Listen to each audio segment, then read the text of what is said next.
Hello everyone and welcome to Boater Plays Something. Today we are playing The Outer Worlds. This was previously streamed on The Citadel, which is my streaming show over at Insane Games TV. You can find a link to that channel in the description. I will let the intro here speak for itself, but when I say welcome to The Citadel, you know what that's all about. So, without further ado, welcome to Boater Plays Something. Welcome to this repeat showing of The Citadel. Welcome to The Outer Worlds. Hello everyone and welcome back to the Citadel. I'm Boater and I am excited today. We're going to be starting a brand new game because last week we finished the Dwarves and the week before that we finished Dragon Age 2. Before that we started and finished Dark Void, and before that we finished Mad Max. So we finished a whole bunch of stuff recently, and we've got a brand new lineup of games.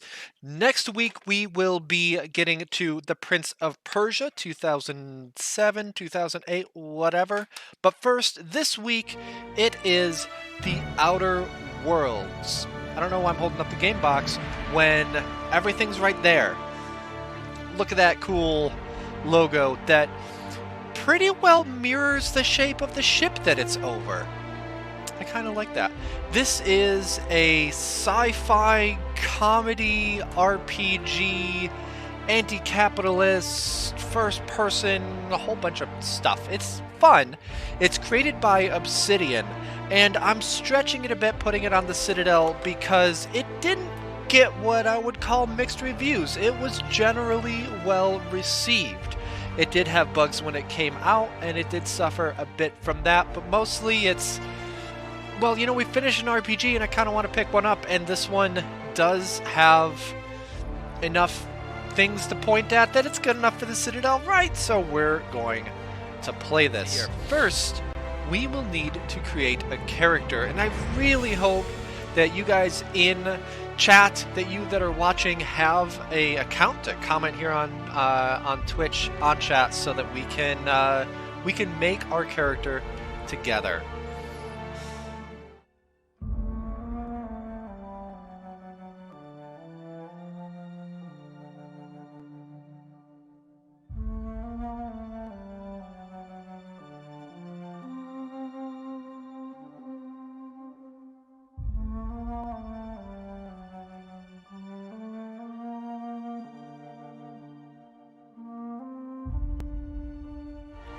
So I can continue my last game that I played. I got this game right when it came out and played it and finished it, but that was a while ago, so we are going to start a new game. Supernova is the hardest difficulty and can only be selected at the start of the game, and it is recommended for advanced players. Supernova Mode adds additional challenges to the game. If you reduce the difficulty below Supernova, you cannot re-enable it. Enemies have more health and deal more damage. You must eat, drink, and sleep to survive. Companions can die permanently. Crippled body and limb conditions can only be healed with bed rest. Weapons and armor work very poorly at 0 durability. You can only fast travel to your ship. You can only sleep inside your ship. You can only manually save while inside your ship, and autosaves are limited. And we're not doing that. I don't even know what difficulty to start on. Let's start with hard. If things get too much, we can always turn it down. I think we did that in Dragon Age. Plus, it's a first-person shooter, and I feel pretty confident at being able to do well at those. Conversation subtitles. Minimal, only display subtitles for the last line. Off, don't show. We're going to have those on, because we're streaming. Show bark subtitles. We're going to have those on, so when we hear passerby... those are what's referred to as barks, is if people like yelling in combat and stuff like that, that's what's called barks. Cinematic subtitles, yes, please turn those on. Text size. I'm going to keep it at its standard. Yeah, there. By the way, how about that pretty Futura for all the fonts? It's my favorite font, because I'm the kind of dork that has a favorite font. Halcyon, why stay earthbound when prosperity awaits in the stars? Come to Halcyon, the only colony on the edge of the front... I lost it. The only colony... When prosperity awaits you in the stars. Come to Halcyon, the only colony on the edge of the frontier, owned and operated by corporations. A trip of 10 short years will feel like mere minutes, thanks to the comfort and safety of your very own hibernation chamber. You'll wake up in a perfect society designed to maximize your productivity with guaranteed full employment. With Asterisk, only a full minor term of employment, not service, guaranteed. You will become the master of your own destiny when you go out of this world to the Halcyon colony. Colony ship Hope found drifting. Colonists unable to be revived. 12/5/2350. Hope to be left at edge of colony. Breach of Hope security corridor. Getting a lot of We Happy Few vibes here. Agreed. Welcome, more like Rigor Mortis. How's it going? Yeah, it's got that very kind of like over-the-top wry humor.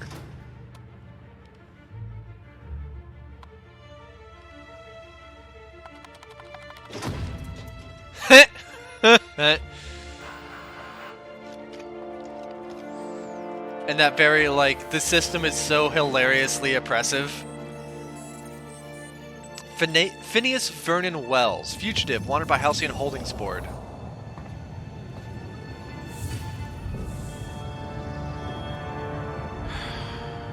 Hundreds of thousands of colonists left adrift out here forever, just to keep from damaging the board's bottom line. Disgraceful. Much louder than the game. Duly noted. Although, compared to that dialogue, how was that?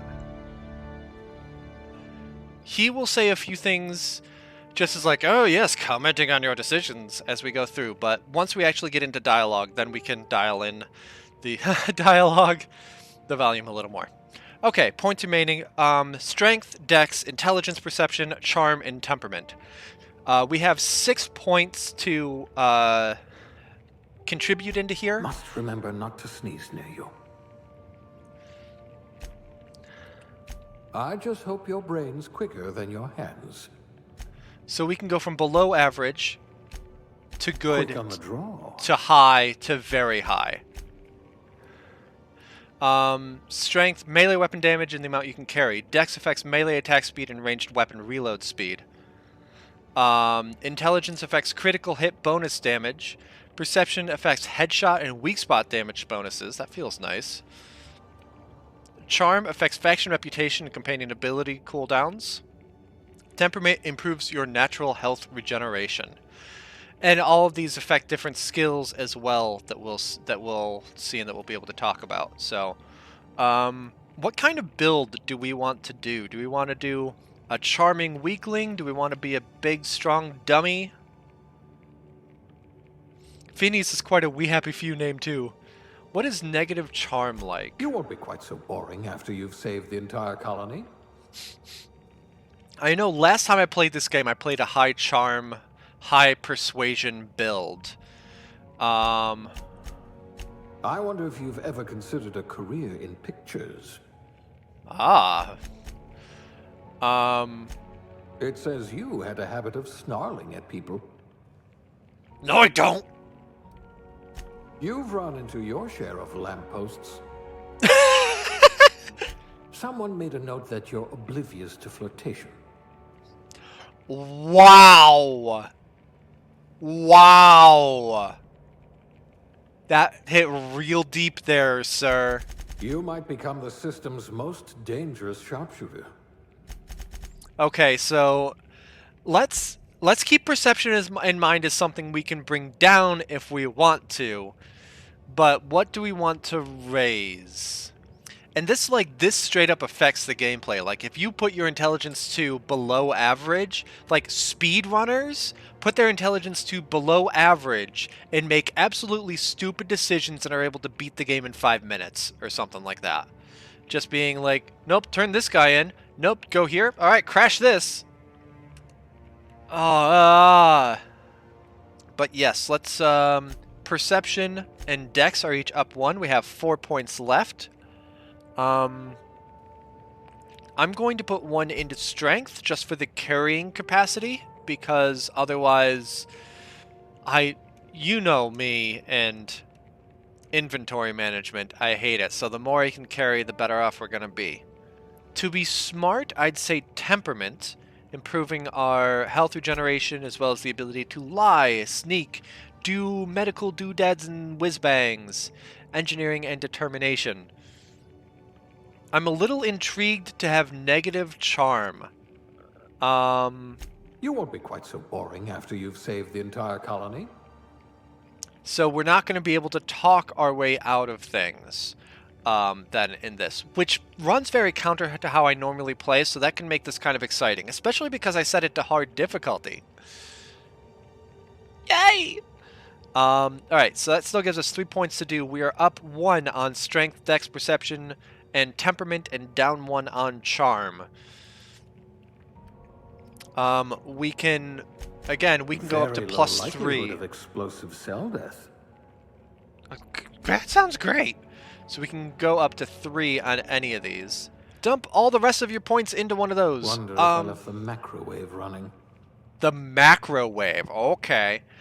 We have 3 more points. We can take intelligence and boost that 3, or we can put 2 more points into any of these. Your first thoughts were dexterity and perception, so I'll put 1 more into each of those, and we've got 1 more point to assign. I'm kind of feeling putting an extra one. I really can believe it's not Borst. I'd say intelligence. You're not charming. You're going to have to figure out another way to get out of scrapes, or perception, or dex. Yeah, let's go with perception. Okay, so our final attributes: strength +1, dex +2, intelligence baseline, perception +3, charm -1, temperament 1. Bada bing, bada boom. Next. Skills. So, based on what we chose with our attributes, we already have base points in these skills. I love how we're not smart, but extremely perceptive somehow. Look, I can notice something, but I may not know that that thing isn't how it's supposed to be. It's like, look at that purple sky. Whereas an intelligent person would be like, we're gonna die. Alright. So we have 2 more points that we can contribute. I wouldn't pay to see you challenge the chairman to fisticuffs. This works. Okay, so let me see here. When we put something into one of these categories, we increase everything inside of it by 10. So let me go through the categories and what's in them, especially because I know that I am blocking some of them. Your down cursor looks like ovaries. My inner feminist is delighted. Okay, melee. One-handed melee and two-handed melee. Boy, those are pretty self-explanatory. The way this works is that once we get to, like, 50 on the overall skill, then we can get more specialized with it, but for now, melee. Ranged, handguns, long guns, heavy weapons. Defense, dodge, and block at 25 and 16. Dialogue! Persuades at 3, lie is at 6, intimidate is at 6. Stealth, sneak is 16, hack is 3, lockpick is 25. Tech, medical is 9, science is 3, engineering is 21. Leadership, inspiration 6, determination is 9. We can pick 2 of these trees to put 10 more points of each into. Looking at this, I would say ranged, because I'm going to want to use my shooty pew pew guns. And stealth. It sucks that my hack is at 3, but lockpick is already kind of high and sneak is somewhat high. Tech could be up there too. Bump up your highest, then bump up your lowest. Okay. Our lowest is definitely the dialogue tree. So persuade, lie, and intimidate would go from 366 to 13, 16, 16. I'll let you do the talking. That's not a good idea. Should we bump up tech? Yeah, let's do tech. So at last, a kindred spirit. Medical, science, and engineering. Engineering is decently high now with that. Medical increases heal amount, which is going to be good. Science increases damage to plasma and shock weapons. Science weapons, tinker, Engineering skill reduces armor parts and weapon parts needed to repair your equipment. Not bad, so being able to make repairs in the field. I'm happy with that. We did tech and ranged. We can always come back to this. Aptitude. These are fun. These will just give a small bonus to one of our skills. What is determination? I've seen determination mentioned a few times. Oh, that's a leadership thing. Increases the maximum health of your companions. We're at 9. Okay. Okay. No discernible aptitude. Colonist sounds like a nice entry-level career for a person of your skills. Expanding humanity's reach by civilizing the cosmic frontier was ambitious enough without worrying about your day job. You had the rest of your life to decide how to be useful in Halcyon. We will get a +1 to determination for that. Tossball team mascot. Yeah, these bonuses, like, you can end up rearranging a lot of your attributes and stuff once you get to a certain point in the game. These will be permanent. Beverage service technician. The Halcyon colony needs good people, but it will settle for ones who can mix a memorable drink. As a human cocktail shaker, you've made concoctions that could end wars or fuel skip drives. You're still trying to balance out the flavors of a truly signature old-fashioned, though. Aptitude bonus, drink effect duration +3.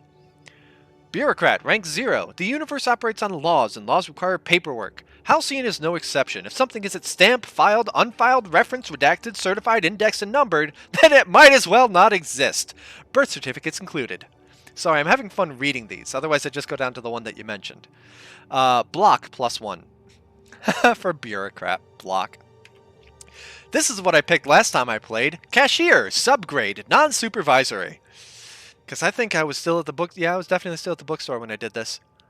No transaction is finished without a smile. You live for the ka-chunk of a bit cartridge getting inserted right side up, the redemption of loyalty points, and the promise of a good day. Come back real soon. Bye-bye now. Are more than empty words. They're a promise and a standard you intend on carrying to the frontier. Persuade +1. I can't see anything between construction and tossball. Appreciate that even in the space-age future, the old-fashions are still difficult. Construction, electrician class, wire spooler. Contrary to popular belief, cable management is an art form. Something about hiding electrical wiring behind panels to maximize airflow just makes you sigh with relief.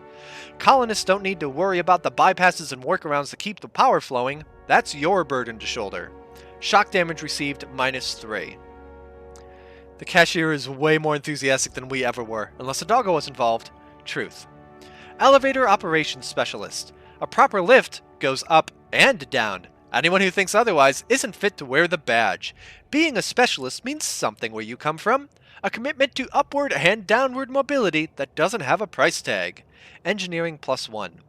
Factory worker conveyor operator. Safety and efficiency don't always go hand in hand, which is why so many of your coworkers at the factory were amputees.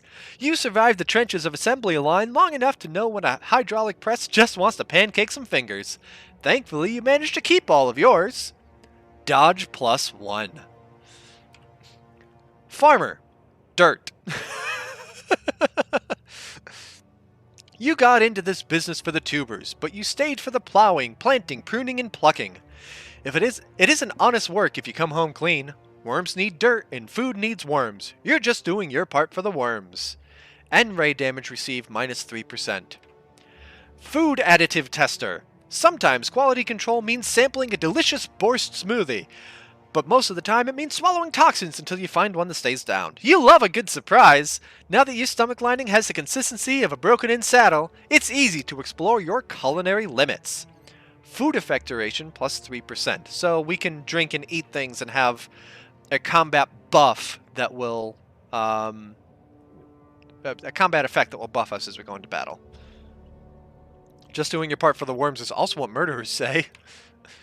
Janitor, sanitation class. You spend your evenings kneeling over ominous stains with a bottle of caustic solvent and an absorbent rag. How the blood got there is irrelevant, above your pay grade and beneath your interest. You are an artist of erasure.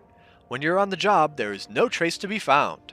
Corrosion damage received, -3%. Here we go, Tossball Team Mascot. There isn't a problem in all the cosmos a team spirit and a big stick couldn't solve together. Your last major head injury in the field knocked some extra cheer into you, and you've been a rising star in Tossball's competitive mascot food chain ever since. It doesn't matter that no one knows your face under the mask, you share glory with the team. Inspiration +1, and that hurt to be that cheerful. Medical Technician, Junior Grade. Prior to leaving Earth, you earned the trust of the medical community's most esteemed junior surgeons, who entrusted you with stuffing cotton balls into pill bottles. Experience on the job made you realize that diagnosing illness doesn't take a formal education. When a search terminal and a little imagination will do the trick. +1 medical. Tossball mascot would explain our low intelligence and high perception. Our perception is so high because we're used to looking through the mascot face, and when it's off, we're just like, I can see everything. But yeah, we've definitely taken a few hits to the head. I would be totally down for that. We've got 3 more to read here, and then I'm totally down for going back to Tossball Team Mascot. Safety Inspector, oh boy. In your line of work, the corporation's bottom line needs more protection than its personnel. Guardrails aren't free, thermal shielding needs replacing, and a hatch that seals reliably is a luxury. You're on the vanguard of ensuring that every possible expense is spared, since corners don't cut themselves. Yet. You prefer to think of workplace accidents as happy little coincidences. Plasma damage received -3%.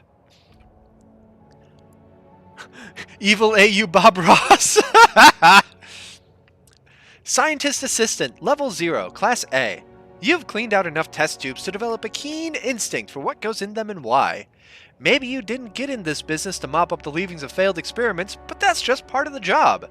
Even if you can't unsee what happens in the lab, you can at least learn from the mistakes and enjoy some colorful nightmares. Science +1. And finally, Sous Chef. The hierarchy of a modern kitchen is a ladder of many rungs.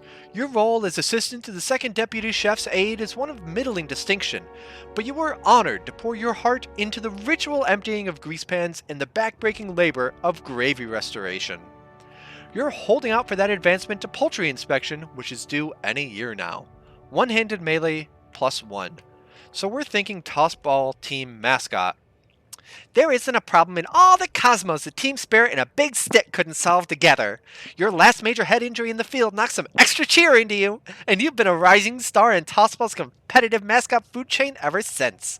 It doesn't matter that no one knows your face under the mask, you share glory with the team. I tried to go Valley Girl, ended up being Camp Gay. Anyway, Tossball Team Mascot. Now's your chance to have vengeance. Now's your chance to have vengeance. Okay, appearance. I even forget what my character ended up looking like. Female, male. I'm gonna say lady unless you say otherwise. It's how I roll here. This default honestly looked pretty cool.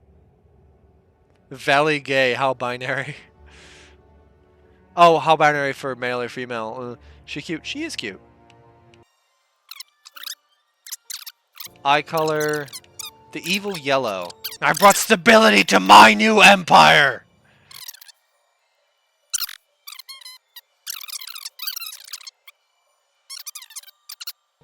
Okay, cool. Hair.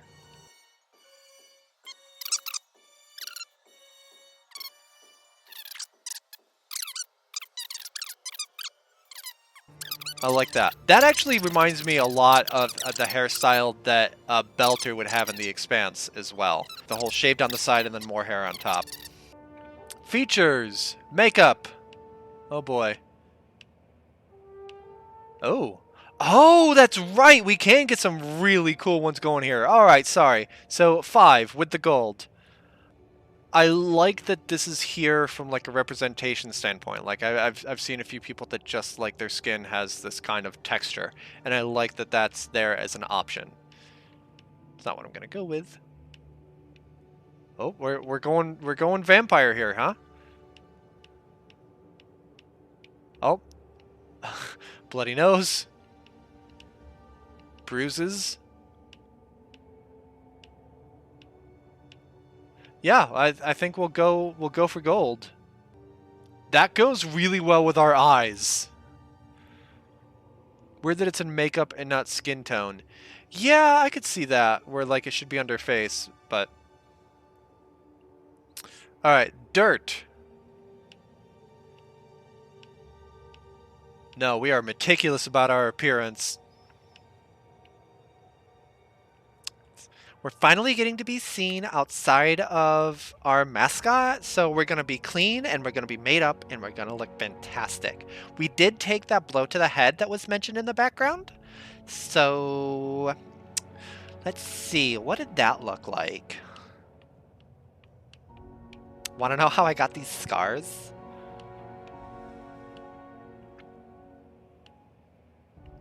Oh, where's this one? I can't even see what that is. Honey, where's that scar?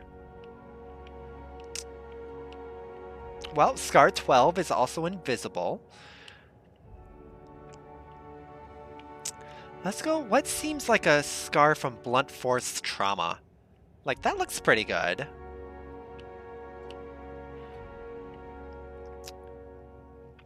I don't know about the scar over in makeup there. Well, no, maybe we wear the makeup to keep people's eyes away from the scar.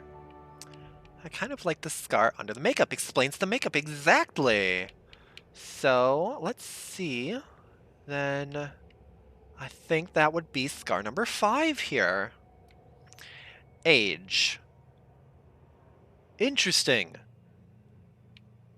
I kind of like that as a slider. I mean, I'm going to keep her at default young cute. But I like that that's an option. Customize your character. Don't be shy. Now we need a name for our cheerleader. Nope, not our cheerleader. The mascot. We're cheery and we bring the cheer to the field, but we're not a cheerleader. Those girls work hard. Of course, I work hard too, but it's a different kind. What's our name? Should think of some Valley Girl name and then make it sci-fi. So like Bethany, but with way too many E's, maybe? I don't know.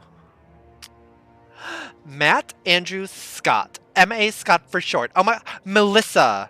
837. We have 16 characters for a limit.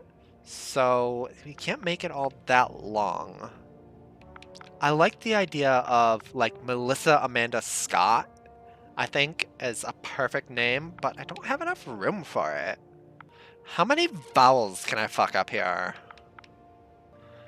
Mascot? Well, I don't know. So, like, what would the name of our mascot have been? Because we got hit so hard that maybe we think that we are the mascot now.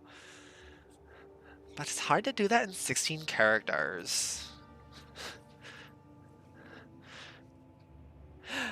Stacy! Oh my god! Oh my god, I love it! So let me see how you spelled that. S-T at Stacy. Oh my god, more like rigor mortis. I love it. Is that what we're going with? Is my name Stacy? This voice and that name totally don't match that face. And I love it. Oh my god. The twinkest butch cheerleader. Personality got rattled around a little bit inside. That guy that hit me? That asshole on the football team that hit me when I was on the sideline? I fucked him up after the game by the dumpsters. It was great. I've never done that before. I'm gonna have to use this voice every time this character speaks, and I kind of love it. Okay, that's our name. Okay, so we're Stacy. We used to be a tossball team mascot. According to my aptitudes, I have good strength and a high dexterity. I'll tell you what, half of my football team knew that already. We have average intelligence, which I think is a little insulting, but that's fine. Very high perception. Somebody said I have below average charm, and I don't know what they're talking about. And we have good temperament. Yeah, all this looks really good and fun. So let's start now that we've been here for like an hour. If you're watching on YouTube, I'm not going to keep doing that. If you're watching on YouTube, that has literally been one episode just for character creation. We're actually going to play the game next time! I'll see you YouTube folks there. As for you watching live on Twitch, let's keep going!